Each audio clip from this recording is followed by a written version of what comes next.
여러분 안녕하십니까, 백운기입니다. 21세기 최악의 참사로 불리는 튀르키예 대지진의 희생자가 3만 명을 넘어섰습니다. 기적 같은 구조 소식이 간간히 들려오긴 하지만 갈수록 희망은 줄어들고 있습니다. 이런 대지진에서 단 한 명의 사상자도 나오지 않은 도시가 있다고 합니다.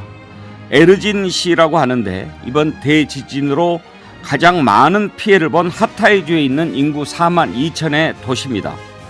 건물 하나 무너진 게 없고 부상자도 없다는데 어떻게 이런 일이 가능했을까요? 현지 매체들은 그 이후로 에르진시의 엘마소글루 시장의 결단력을 꼽았는데요. 이 시장은 그동안의 수많은 비판과 정치적 압력에도 불구하고 불법 건축을 전혀 허용하지 않았다고 합니다. 시장의 정직과 뚝심 있는 행정이 인명을 구하고 시를 지킨 거죠. 이런 공직자가 진짜 공직자 아닙니까? 백운기의 시사 1번지 출발합니다. 네, 오늘 함께 하실 네 분 패널 소개하겠습니다. 최양호 인포스탁데일리 기업정책연구원장, 김두수 시대정신연구소장, 김수철 여의도연구원 부원장, 그리고 오늘 새로운 얼굴이 한 분 오셨습니다. 노영희 변호사 오셨습니다. 어서 오십시오. 네, 안녕하세요. 네, 안녕하세요. 반갑습니다. 오늘 노영희 변호사 나오신다고 그러니까 벌써부터 그냥 많은 분들이 시작도 하기 전에 3천 명이 와서 대기하고. 진짜인 줄 알고 좋아했는데. 아, 정말요. 으짜님, 노영희님이네요. 네. 또 써니 아이디 쓰시는 분. 노변 나오셨대요. 리얼리? 뭐 이렇게 팬덤 몰고 다니시는가? 아이고. 이분은 아이디를 어떻게 읽어야 돼? 미음, 니은, 이응, 리을, 미음, 미음, 니은. 아이고.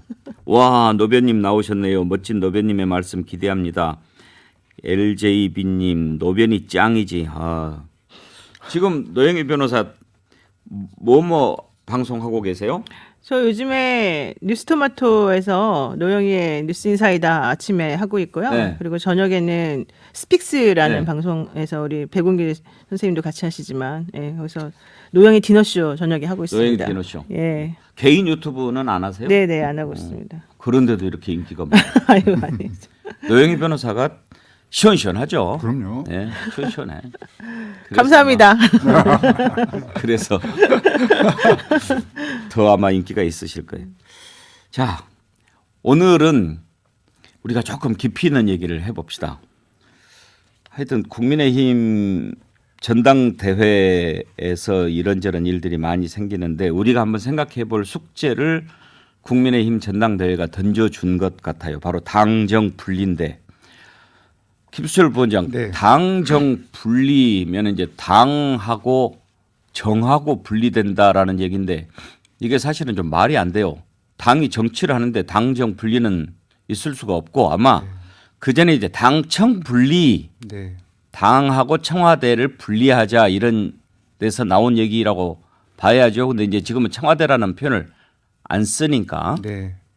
일단 현재 이 문제는 조금 저희가 아주 중요한 하도인 것 같고요. 저희 국민의힘 내부에서 그 당정 분리냐, 당정 일체냐를 가지고 논란이 많은데 예. 저는 좀 새로운 하도를 좀 던져보고 싶습니다. 뭐냐면 저희가 지금 삼권 분립 국가잖아요. 입법부, 행정부, 사법부가 나뉘어 있는데 여기서 당정 일체를 가정하는 것도 좀 약간 모순적 의미가 있는 것 같다.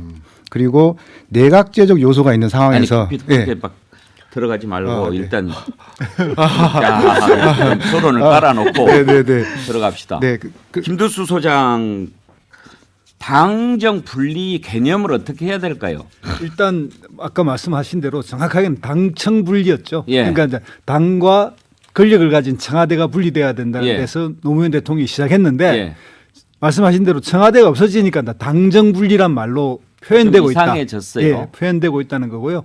말씀하신 대로 당정이 어느 정도 협의를 해야 되고 정책적 요소를 합의할 수밖에 없는 정당 질서를 가지고 있습니다. 당이라는 게 워낙 우리는 강한 중앙당을 가지고 있는데 이게 당정 분리의 정신은 이제 미국 대통령제를 보면 미국은 중앙당이 없습니다. 중앙당 대표가 없습니다. 중앙당 공천이 없습니다. 그렇기 때문에 대통령은 의회에서 여야당을 불러서 협상을 할 수 있는 거고 대화와 타협의 정치를 할 수 있는 거거든요. 그러면 근데 지금은 당대 분리, 뭐 당용 분리 이게 맞는 예, 건가요? 그렇게 써야 되는데 당정 분리라고 쓰니까 거기서 오는 일종의 개념의 헷갈림이 있는 거고요. 정확히 그래서 이제 대통령 권력이 당에 개입하는 것. 그러면 결국 어떻게 되냐면 정파나 개파의 수장이 돼버리면 그러면 여야는 대결만 있고 끊임없이 정오의 정치가 반복되는 거죠. 예. 그걸 막기 위해서 당정 분리를 하라는 거죠. 자, 이제 왜 당정 분리라는 것이 화두로 떠오르게 됐는가? 우리 다 아시죠? 대통령이 이번 국민의힘 전당대회 과정에 너무 지나치게 개입하는 거 아니냐 이런 논란이 생기면서 그러면 당정 분리를 어떻게 해야 되느냐 이 얘기가 지금 나온 것 아닙니까? 국민의힘 장제원 의원 기자들과 만나서 당정 분리 관련해서 자기 입장을 밝혔습니다. 장제원 의원 이 얘기가 왜 중요합니까? 김장연대라고 그래가지고 김기현 의원 미는데 맨 앞장에 섰던 사람 아닙니까? 그래서 대통령 당선인 비서실장을 지냈기 때문에 대통령 윤핵관 중에 윤핵관으로 불리고 그래서 대통령 뜻이 반영된 인선 아니냐. 그래서 김기현을 차기 당대표로 민다. 그 뒤로 이어졌던 일련의 과정들 보면 그런 것 같다라고 하는데 과연 이게 그러면 옳은가 한번 생각해 보자는 건데요. 장제원 의원은 당정 분리에 대해서 어떻게 생각하는지 한번 들어봅시다. 먼저. 열린우리당이 그 당시에 얼마나 많은 충돌과 문제 때문에 정권에 부담이 되고 결국은 노무현 정부가 마지막에 몇 프로로 퇴임을 했습니까? 이게 결국은 당과 대통령이 하나가 되지 못하고 이게 충돌이 계속되고 열린우리당이 계속 선거에 패배하고 당대표가 계속 바뀌어왔잖아요. 그 이후에 이명박 정부 들어와가지고 박근혜 대표 한나라당 새누리당과 얼마나 많은 또 세종시를 둘러싼 충돌이 있었습니까? 그래서 이명박 대통령 지지율이 많이 떨어지고 박근혜 대통령 정부 들어와가지고 또 박근혜 대통령과 또 이 새누리당과 얼마나 많은 충돌이 있었습니까? 그런 아픈 역사들이 있었거든요. 그래서 이 정당의 책임 정치 이런 것들이 집권 세력이 하나가 돼가지고 같은 목소리로 정책들을 추진하고 그 반대되는 정당은 이 집권 세력을 반대하는 그래서 그 책임 정치를 정당 정치에서 구현하는 그런 것들이 필요하지 않느냐. 이런 당정이 하나가 되고 같은 목소리를 내는 것이 굉장히 중요하지. 당정이 분리돼서 계속 충돌이 됐을 때 정권에 얼마나 큰 부담이 됐고 정권이 얼마나 힘들어졌는지를 강조한 그런 발언이라고 생각이 들고 미국 같은 경우에는 대통령이 후보를 지지할 수도 있어요. 프랑스 같은 경우에는 명예당 주지 않습니까? 그래가지고 집권 세력의 정당, 집권 정당의 책임 정치가 가능하거든요. 그런 것들을 강조한 거 아닌가 저는 이렇게 생각합니다. 장제원 의원 발언의 요지는 책임 정치를 구현하는 정당 정치에서는 당정이 일체가 되는 것이 좋다 이런 것 같은데 먼저 팩트 체크부터 합시다. 최양 원장. 네. 당과 청와대가 하나가 되지 못해서 열린우리당이 그렇게 쪼그라들었고 박근혜 대통령이 그렇게 됐다. 이거 팩트라고 보십니까? 저는 뭐 전혀 동의하지 않습니다. 왜냐하면 당정 분리, 뭐 당정 일치 이런 것들은요. 당에서 잘못할 때 나오는 얘기들입니다. 당에서 그러면 국회 여의도에서 여야가 대화로 그다음에 어떻게 하든지 실력으로 거기서 뭔가를 만들어냈을 때 정의라 그러는 것은 정부는 입법이 된 것을 실행을 하는 기관이지 여기서 끌고 나가는 건 아니거든요. 그럼 자연히 따라와 주는 부분이고 지금 우리의 핵심은 여야가 합쳐서 어떤 개혁 방안이라든가 방안을 만들면 그것을 효율적으로 정부에서 해야 되는 부분이기 때문에 당정 분리 뭐 합치 뭐 이런 거를 떠나서 일단 잘해야 되는 게 당이다 말이죠. 그 자기네들은 잘 못하면서 이거를 위로 올려붙이는 지금 모양새거든요. 제가 보기에는. 예. 자기들이 야당과 여당이 진짜 공조 속에 가고 진짜 토론과 이런 것들을 해서 개혁 방향을 만들고 민생을 생각한다면 당정 분리 얘기를 하라 그래도 사람들이 콧방 굽길 상황이다. 따라서 당정 분리라는 뭐 당정 일치 이런 것조차가 사실은 없는 거고 가장 전방에서 잘해야 될 부분은 당이다. 일단 팩트부터 체크하고 어떤 게 옳은가는 조금 이따가 논의를 해봅시다. 김두수 소장이 생각하는 장제원 발언의 진실성, 네. 사실 어떤 것이 더 부합합니까? 예를 미국을 든 거는 정말 잘못한 거죠. 미국은 일단 뭐냐면 사전 선거운동 금지 조항이 없습니다. 예. 공무원 선거운동 금지 조항이 없습니다. 그러니까 대통령은 일상적으로 정치를 할 수 있고 모든 사람이 그냥 할 수 있습니다.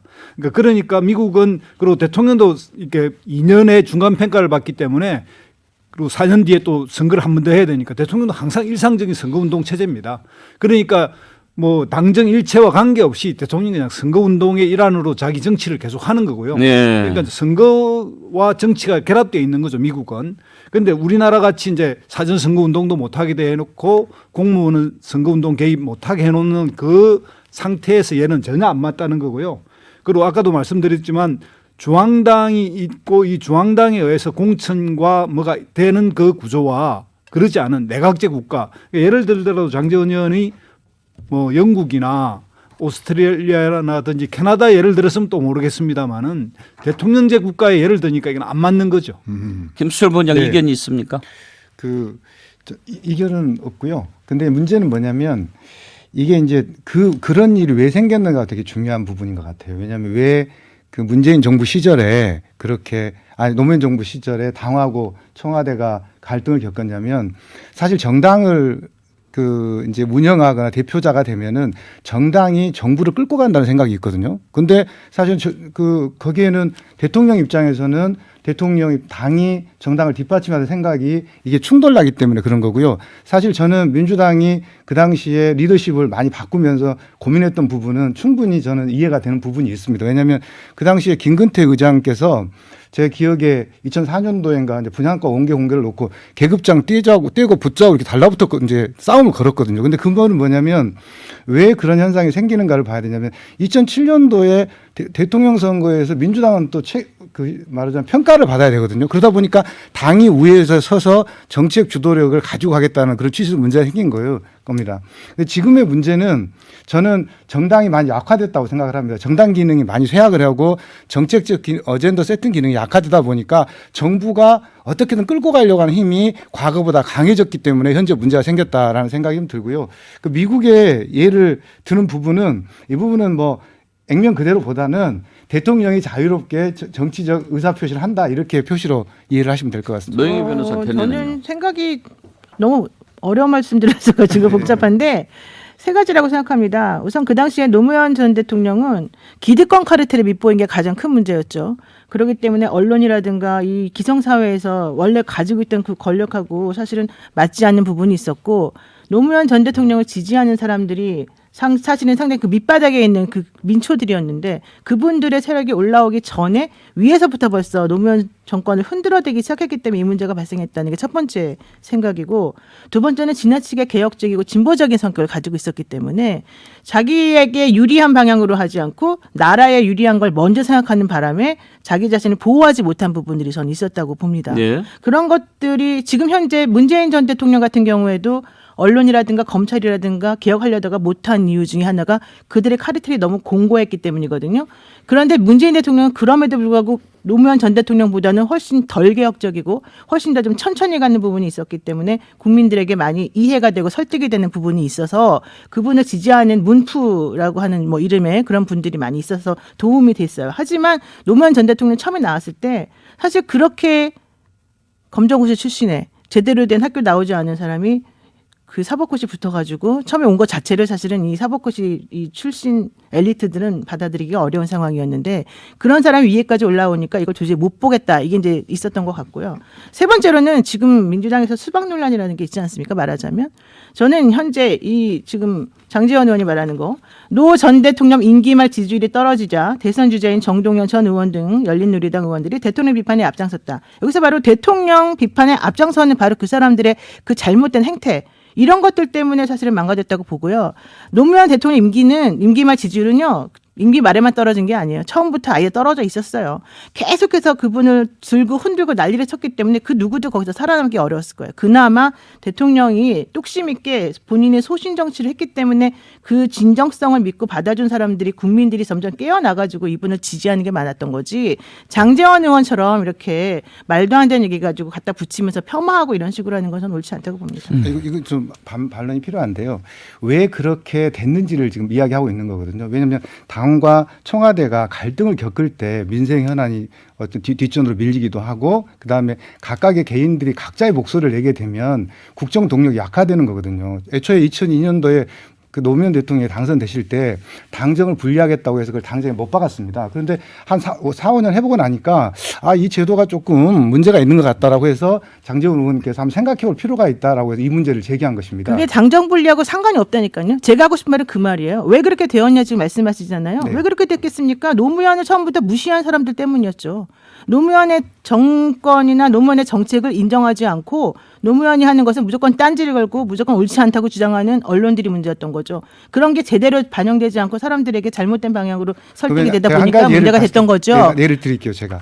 그 세종시 이전 관련해서 이명박 대통령이 이제 법안을 발의하는데 그 같은 당에 있는 박근혜 대통령이 반대를 하잖아요, 사실은. 근데 그 경우에 사회적으로 많은 갈등이 유발되고 국민들 보기 얼마나 혼선스럽습니까, 이게. 그래서 그러한 부분들을 조정하고 하려고 하면 당정 일체가 되는 게 좋겠다라고 하는 게 현재 장제원 의원의 주장인 겁니다. 근데 저는 아까 제가 말씀드려도 못 드렸던 게 뭐냐면 이 제도적으로 이 흠결이 있다고 하는 게 그 삼권 분립 국가에서는 당정 일체가 좀 모순적이고 그다음에 내각제적 요소가 있는 현재의 우리 대한민국의 대통령도 문제가 좀 있는 것 같아요. 왜냐하면 현재 국회의원 3명이 그 정부에 가서 일을 하고 있잖아요. 이런 상황에서 또 당정 분리를 이야기하는 것도 좀 문제가 있거든요, 사실은. 그래서 저는 요즘 국민의힘에서 나오는 용어에 좀 저는 그래도 관심이 가는 게 당정 융합, 당정 통합 이런 용어가 훨씬 더 현재 상황을 이해하는 데 도움이 되겠다. 아니 이렇게 그러면 네. 당정 일체는 뭐고 당정 분리는 뭐예요? 대통령이 당정- 하는 정책에 대해서 괜찮다고 생각하면 지지해 주는 거죠. 당정 분리가 됐든 일체가 됐든. 근데 그렇지 않았기 때문에 문제가 되는 거죠. 그러니까 왜 그렇지 않았겠냐는 거야. 그 사람을 무시했기 때문이고 그 정책을 제대로 이해하지 못했기 때문이고 이분의 주장대로 하다 보면 내가 나중에 공천권을 받지 못할 것이라고 생각하는 그런 사람들의 개인적인 사심 때문이 아니었는 거죠. 근데 아니 핵심은 네. 정확하게 이야기하면 우리나라 역사에 처음으로 2002년에 들어와서 당 총재 제도가 없어집니다. 그 전에는 대통령이 국회의원 공천장을 청와대에 불러서 줬어요. 그러니까 공천에 대한 막강한 힘을 당 총재가 하고 가지고 있었죠. 당 총재가 지명하는 대표 최고위원이 임시로 운영하는 체제였는데 이게 없어진 거예요. 그러니까 대통령이 등장하고 당 대표가 등장하고 그 다음에 또 하나 원내 총무라고 불렀던 이름을 원내 대표라고 부르게 됩니다. 그러니까 국회를 좀 더 중심으로 두자라고 해서 당과 국회가 거의 같은 위상으로 두게 됐고요. 그런 차원의 변화가 생겼기 때문에 공천권에 대통령이 개입하지 마라라고 하는 메시지고 또 공천권을 제도적으로 개입하지 못하는 상태가 됐는데 이걸 지금 되돌리다가 하다 보니까 박근혜 사태가 생긴 거 아니겠습니까? 진박감면사. 이번에도 이게 뭐냐면 공천권을 다시 대통령 쪽이 가져가야겠다라는 생각 때문에 개입하는 거고 그것 때문에 이 문제가 벌어진 거죠. 자, 그러면은 이야기를 정책의 문제가 아니고. 좀 더 쉬우면서도 깊이 있게 들어가 봅시다. 왜 이 얘기가 나왔는가 하는 것을 따져봐야 본질에 접근하는 것 아니겠습니까? 당정 분리냐, 당정 융합이냐, 일체냐 이런 것은 약간의 레토릭이죠. 네. 그러면 이제 그 속을 들여다보면은 뭐냐? 지금 왜 이렇게 전당대회 대표 자리를 놓고 시끄럽습니까? 바로 이 다음 총선의 공천권 때문에 아닙니까? 네. 말하자면 지금 이렇게 김기현 대표를 중심으로 그냥 죽기 살기로 밀어붙이는 이유는 명분은 그렇죠. 뭐 대통령 얼굴로 총선을 치른다. 그 말은 결국은 내년도 총선에 대통령이 원하는 사람들을 많이 공천을 해가지고 대통령 뜻과 당이 하나가 돼서 선거도 치르고 임기 후반 국정을 좀 안정적으로 운영할 수 있게 하자. 이게 명분인데 이제 반대하는 쪽에서는 만약에 그렇게 하면 지금 그렇지 않아도 순전 검찰공화국이라고 비판하는데 대통령 좋아하는 검사들로 다 공천할 수도 있고 그렇게 되면 수도권은 어떻게 되냐. 경상도 마음대로 해먹고 이래서는 안 된다 해서 수도권 승리가 중요하다 안철수 들고 나오고 그러는 거 아닙니까? 오죽하면 그런 것 때문에 천하람 후보가 들고 나오면서 족자의 대통령 공천 불개입 이렇게 들고 나왔겠습니까? 결국은 총선의 대통령 공천을 어느 정도로 허용하는 게 좋겠느냐가 지금 당정 분리 논란의 가장 핵심 아니겠습니까? 맞습니다. 그러면 그쪽으로 들어가 봅시다. 대통령이 공천에 개입하는 것이 옳은가? 아니면 뭐 어느 정도 룸은 줘야 되는가? 아니면 분리를 해야 되는가? 그걸 따져봅시다. 최양 원장, 네. 어떤 게 맞다고 보세요? 일단 지금 윤석열 대통령에 대한 분석부터 좀 해보면 예. 자기가 공천권을 준 국회의원은 제로입니다. 그렇지 않습니까? 공천권 줘본 적이 없잖아요. 예. 그러니까 진짜로 진심을 바쳐서 충성을 다할 사람 국회의원들에 없다고 보여지고요. 그다음에 다른 대통령과 다르게 열렬 지지층이라고 하는 그 콘크리트 지지층이 있냐 없냐까지 가보면 거기도 없는 거죠. 그러면 전체적으로 자기 세력이 사실은 공중에 떠 있는 상태라고 보였을 때는 자기의 힘을 만든다는 부분들에 있어서 공천 개입을 통해서 하는 쉬운 방법으로 쭉 가는 거예요.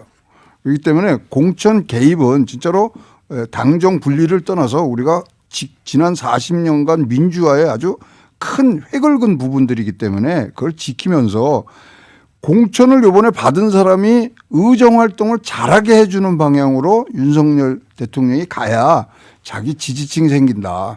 지금 모든 사람이 다 윤석열 대통령을 지지 안 한다는 거는 지지율표에서 나오지 않습니까? 이러한 과정을 통해서 가야 되고요. 공천 개입하는 순간 그나마 있는 뭐 윤핵관을 중심으로 한 그런 중심 세력조차도 분명히 이건 파열음이 나기 때문에 안 하시는 게 맞다. 혹시 노영희 변호사 현재 정당법이나 공직선거법에 대통령이 공천에 개입하면 불법입니까? 당연히 불법이죠. 그거는 그 금지 규정이 있습니까? 네, 박근혜 네. 대통령이 그걸로 2년행을 그래서 받았습니다. 예. 그래서 사실 저는 그 정당에서 한 26년 이제 경험을 해왔고 이제 생활을 해왔는데요. 개입하지 않는 게 맞습니다. 근데 저는 왜 총재제도가 없었냐면 총재가 다 알아서 한 거예요. 정당의 민주성, 자율성이 없어지니까 정당이 아무 일도 못하고 총재 한마디에 왔다 갔다 하기 때문에 총재제를 폐지했던 거거든요. 지금의 이 문제도 그렇게 돌아가자고 하는 논리가 아니고 어떻게 하면 대통령의 공천 개입을 천하람 이제 후보도 말했잖아. 어떻게 하면 세련되게 할 건가. 그리고 또 이준석 대표는 뭐 그걸 뭐 자동문이네, 회전문이네, 뭐 대오락이네 이렇게 이야기했잖아요. 저는 며칠 전에 그 윤석열 대통령께서 했던 말에 좀 고민을 하는 게 총선 나갈 사람들 일찍 나가서 뛰어라. 왜 개입한다는 게 아니라 미리 나가서 내 국정 철학을 가지고 당신이 나가서 지금 당은 당규에 상향적 공천제도가 돼 있고 그리고 거기에 뭐 일정 부분 전략공천이라도 있거든요. 특수 지역에 대해서는 당이 총선 승리하기 위해서 어쩔 수 없이 전략공천을 하고 있는데 저는 그 부분도 굉장히 최소화해야 된다고 생각을 하는 입장이에요. 그래서 대통령께서 그런 말씀을 하니까 언론에서 한 50명 정도가 벌써 뭐 나가서 뛰겠다고 했는데 저는 임박해서 나오지 말고 미리미리 나와서 열심히 뛰어라. 그러면서 대통령한테 부담을 덜 주는 게 참모들이 할 일이라고 생각을 하고요. 저는 그런 의미에서 원칙적으로는 대통령의 정당에 대한 개입이 최소화돼야 된다. 그리고 그래야서 정당의 자생력을 가지고 내부에서 인재를 길러내야만 오래 갈 수 있다. 이런 생각을 가지고 사실 있습니다. 좀 웃기는 얘기가 이런 거예요. 만약에 문재인 대통령이 지금 윤석열 대통령이 하는 것처럼 권력을 그거에 3분의 1만 썼어도요. 저는 훨씬 훌륭해졌을 거라고 봐요. 문재인 대통령은 권력을 줘도 못 쓰는 사람이었기 때문에 사실 저는 이 사태가 벌어진 거라고 생각하거든요. 윤석열 대통령이 맨날 얘기한 게 뭡니까?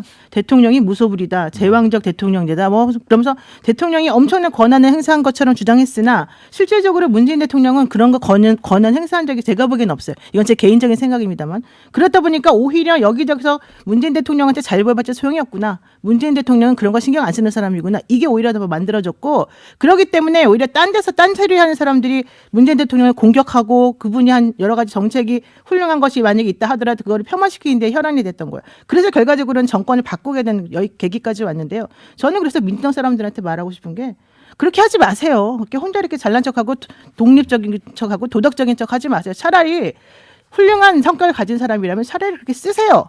이 얘기는 무슨 얘기냐면 그 제도 자체가 정말 나쁘고 좋다는 절대적인 게 없다는 거예요. 어떠한 제도든 간에 그걸 운용하는 사람의 성정이나 운용하는 사람이 제대로 된 사고방식을 가지고 하냐의 문제인 건데 윤석열 대통령 얼마나 모순적인 발언을 많이 하고 얼마나 모순적인 행동 많이 합니까? 하지만 그 사람이 효과적으로 다른 사람을 공격하고 다른 사람을 제압하는 방식을 잘 알고 있기 때문에 그걸 사실 몇십 년 동안 하신 분이거든요. 특수부 수사검사하면서.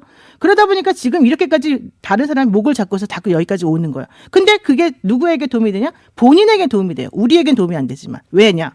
그거는 그분이 그렇게 인격이 많이 제가 그냥 개인적으로 생각하기엔 그렇게 많이 훌륭하지가 않아요.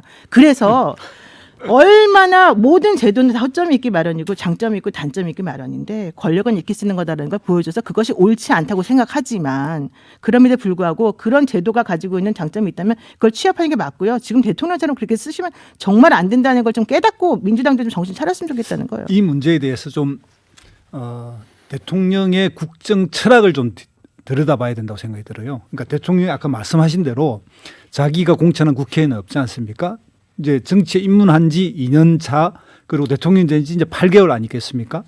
그러면 정말 정치인의 빚진 것도 없잖아요. 국민을 위해서 정치를 한다고 생각해서 여야의 협치를 한다든가 내가 국민의 힘을 장악해야 된다는 생각을 안 하고 대통령 임기 동안 우리나라 있는 이 시스템이나 제도를 개혁해서 새로운 어떤 시대로 나아가는 그 문을 열겠다라고 생각을 하면 국민의 힘이라고 하는 도구에 나의 충성스러운 부하를 만들어서 이번 공천에 개입해서 정말 정쟁적으로 나갈 거야라고 하는 정말 작고 작은 권력의 길로 가버리는 거거든요. 일종의 성군이 되겠다는 생각이 아니라 정말 자기의 패왕 그러니까 이 뭔가 이 지는 거에만 관련이 있는 권력의 사유화. 예. 거기에만 관심이 있고 그거에 지금 몰입하고 있는 거예요. 이게 실패의 길이에요. 이미 국회에는요 선진화법에 의해서 180석을 가지지 못하면 법도 일방적으로 통과시킬 수 없는 체제고 모든 것을 협치를 강제해 놨습니다. 거기에다가 정당은 정당대로 굉장히 발달돼 있거든요. 그러니까 이런 것들을 정당을 중심으로 풀려고 생각하면 이게 이제 공천에 개입하게 되고 그렇게 되면 결국은 대통령은 망하게 된다. 예. 이걸 생각하셔야 돼요. 자, 당정 분리 이 문제를 들고 나온 국민의힘 전당대회 과연 어떤 것이 우리 정치에는 맞을까 이 문제를 좀 짚어보고 있는데요. 김폴님 쉬운 문제를 어려운 표현으로 쓰는 거네요. 결국 대통령의 공천권 탈환 작전입니다. 그래요. 그렇게 보는 게 맞을 것 같습니다. 15 듣고 이어갈까요?